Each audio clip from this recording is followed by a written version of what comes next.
Salam sejahtera dan selamat pagi pada pelajar sekalian. Saya sangat teruja untuk bersama-sama dengan anda semua pada hari ini. Bersedia untuk sesi penerangan kita?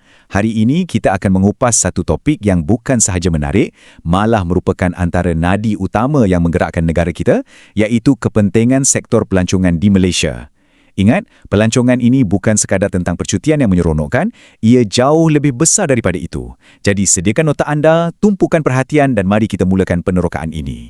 Fokus pembelajaran kita pada hari ini merangkumi 6 bahagian utama. Kita akan mulakan dengan pengenalan sektor pelancongan, diikuti dengan manfaat kepada masyarakat tempatan, inspirasi kerjaya, sumbangan kepada ekonomi negara, pemangkin imej dan pelaburan, dan diakhiri dengan kesimpulan.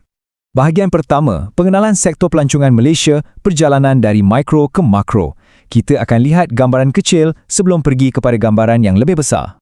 Seterusnya, bahagian kedua, kita teliti dahulu manfaat kepada masyarakat tempatan dengan fokus kepada kesejahteraan komuniti. Sekarang, mari kita uji minda sedikit. Cuba anda teka, bagaimana kehadiran pelancong asing dari pelbagai pelosok dunia boleh membantu mengubah kehidupan penduduk di Kampung Morton, Melaka. Adakah mereka sekadar datang untuk merancakkan suasana atau wujud impak ekonomi yang jauh lebih mendalam kepada orang kampung? Jawapannya, kehadiran mereka secara langsung melonjakkan taraf hidup penduduk. Bayangkan, apabila pelancong menginap di sana, komuniti setempat dapat menjana pendapatan melalui program Inap Desa. Mereka juga berpeluang menjual produk tempatan yang bernilai tinggi seperti kain batik, songket dan makanan tradisional. Wang hasil jualan ini terus masuk ke kantong penduduk sekaligus meningkatkan pendapatan isi rumah mereka dengan sangat ketara. Impak positif ini turut melimpah kepada kemudahan awam di kawasan tersebut. Cuba anda lihat perbezaan ketara di Cameron Highlands. Kerana pesatnya aktiviti pelancongan, jalan raya yang asas telah dinaik taraf menjadi lebih lebar dan selamat. Pusat kesihatan juga ditambah baik dengan kemudahan moden untuk menampung kehadiran pelancong. Dan siapa yang mendapat manfaat jangka panjang? Ya, penduduk tempatan. Kita dapat menikmati kemudahan yang serba selesa ini untuk kegunaan harian. Ini ibarat sambil menyelam minum air. Selain infrastruktur fizikal, satu lagi poin yang sangat penting ialah pelancongan bertindak sebagai perisai pelindung kepada warisan budaya kita. Untuk memastikan pelancong terus datang, kita wajib mengekalkan keunikan identiti bangsa. Sebab itulah tarian tradisional, makanan warisan dan seni kraf terus subur. Lihat sahaja bagaimana budaya baba dan nyonya di Melaka terus dipertahankan. Begitu juga dengan persembahan kebudayaan pelbagai etnik di Sarawak Cultural Village yang kekal gah. Pelancongan memastikan warisan kebanggaan kita tidak ditelan arus zaman. Kita beralih ke bahagian ketiga, inspirasi kerjaya sektor pelancongan. Mari kita lihat peluang masa hadapan anda di dalam bidang ini. Tahukah anda, sektor ini membuka 4 laluan kerjaya utama yang luar biasa menariknya? Pertama, bidang perhotelan. Cuba bayangkan, suatu hari nanti anda menjadi seorang pengurus hotel di sebuah pusat peranginan bertaraf 5 bintang. Kedua, pengangkutan, di mana anda berpeluang bertugas sebagai pemandu pelancong yang berpengetahuan, berkongsi sejarah hebat negara kita. Ketiga, industri makanan dan minuman yang tidak pernah merudum. Dan keempat, industri kraftangan. Sektor ini menjanjikan kerjaya yang sangat dinamik dan langsung tidak membosankan. Dan peluang ini bukan sekadar teori di dalam kelas ya, ia adalah realiti. Terdapat ramai anak tempatan di Langkawi yang berjaya membina kerjaya lumayan sebagai pengendali jelajah pulau. Di Kundasan pula, komuniti setempat sangat aktif menguruskan Inap Desa serta perniagaan hasil tani yang segar. Mereka membuktikan bahawa dengan minat dan kemahiran yang betul, sektor ini mampu menjamin masa depan yang cerah. Jika mereka boleh lakukannya, saya yakin anda juga pasti boleh. Seterusnya, bahagian keempat, sumbangan kepada ekonomi negara. Kita akan melihat bagaimana pelancongan menjana berbilion ringgit. Mari kita teliti data yang sangat menagumkan ini. Pada tahun 2023, pendapatan pelancongan kita merekodkan nilai 71.3 bilion ringgit. Tetapi, cuba lihat pada lonjakan tahun 2024.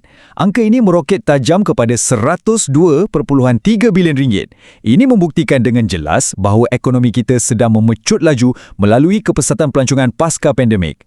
Bagi pendapatan dari peringkat antarmasa pula, nilainya melonjak sehingga 22 bilion dolar Amerika pada tahun 2024. Mengapa angka pertukaran mata wang asing ini sangat mustahak, pelajar sekalian? Kerana aliran masuk wang dari luar negara ini secara langsung mengukuhkan nilai ringgit kita, sekaligus menyuntik modal yang sangat besar ke dalam urat nadi ekonomi negara.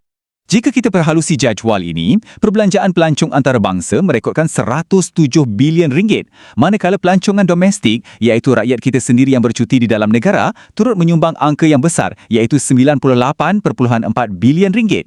Keseluruhannya, sektor ini menyumbang 15.1% kepada keluaran dalam negara kasar atau KDNK pada tahun 2024.